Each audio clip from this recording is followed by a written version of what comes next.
almost it's kind of in that mode right now? I mean, does it feel different for you now that there's no more preseason game, no more camp? Like, thinking about week 1 now, does it feel different? I think the preseason games got me like ready for it. I'm not feeling like a major difference. Just, you know, I feel like I'm part of the team, part of the D-line room, so like everything's just been feeling like natural, you know.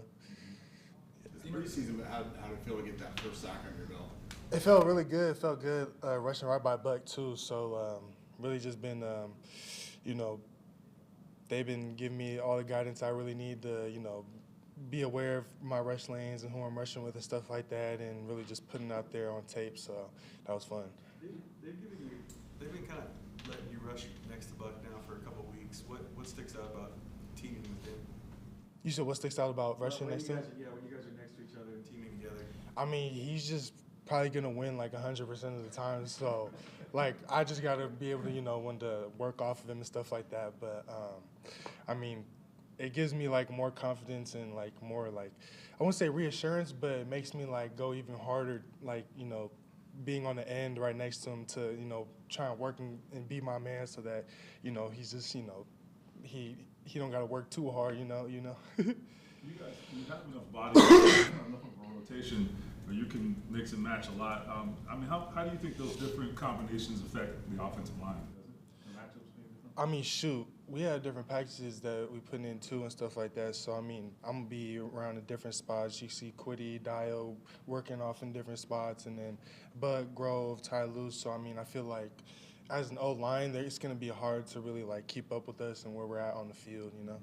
You think to, like, raise your hand right away after you get it? Because I'm like, man, your hand went up as soon as the I would just put it because, like, I don't know, like, I wanted to make sure, like, he was down. I thought he was still scrambling. I thought his knee hit the ground. He's about to keep scrambling. When you got your number 97, you said that the equipment guys explained the history of 97 here.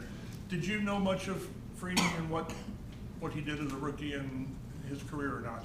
I didn't know too much of that one, coming in at all. Yeah, and then I learned. Have you learned or watched or whatever? I have learned a lot. I mean, you've seen in that one interview where I was talking about it, and then having Mathis on the field that one practice. I think it was with the Cardinals.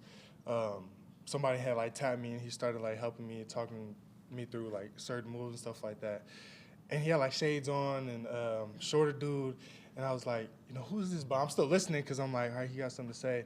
And then I seen the name tag. I was like, oh, and I was locked in. But yeah, I mean, it's pretty dope getting to learn from him. The camp is in the books. Is there any veteran that on the team that has really taken you under their wing more than anybody else? Shoot, I mean, that whole D-line group has really taken me under the wing. I would say Quiddy a lot because just because we play the same position and was a first rounder as well, and he's just that person that is like a big bro to anyone that's like, you know, a rookie or whatever. But he's been somebody that's been giving me pointers on the field, off the field in terms of recovery, and then ways to, you know, look at my rush differently or look at the run differently. So I mean, he's been a real big bro to me. Is it you're just talking about, you know, Freeney and Mathis?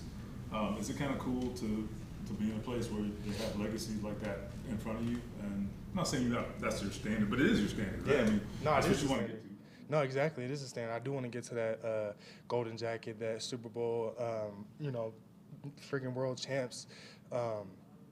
And having those guys there that's, like, put in the work, put in the tape, and, like, you see how, you know, explosive they are and dominant they are on the field. And I want to be able to emulate that. And I already got Buck, Grove, and all those dudes in the room that have been doing it and are still doing it. So that gives me all the more confidence and drive to, you know, be the best that I can. So if Freeney is a standard gold jacket in Canton, he didn't start till midseason. It seems like that maybe that's the plan for you as well, to ease you in third down. Are you okay with that, or do you want to start and play?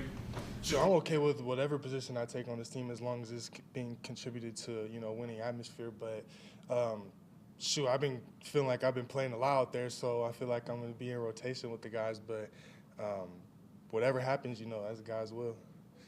Latu, how do you, I guess, embrace whatever comes with being a first-round pick, expectations, the pressures of, okay, we picked you this high because we expect you to do this on the field? I feel like that's come easy to me too. Just being in the building and literally this being my job, and, you know, it doesn't even feel like a job because I love what I do. So being able to come in this building, do what I do with the best of the best, has been, a blessing and a privilege and something that, I love to do.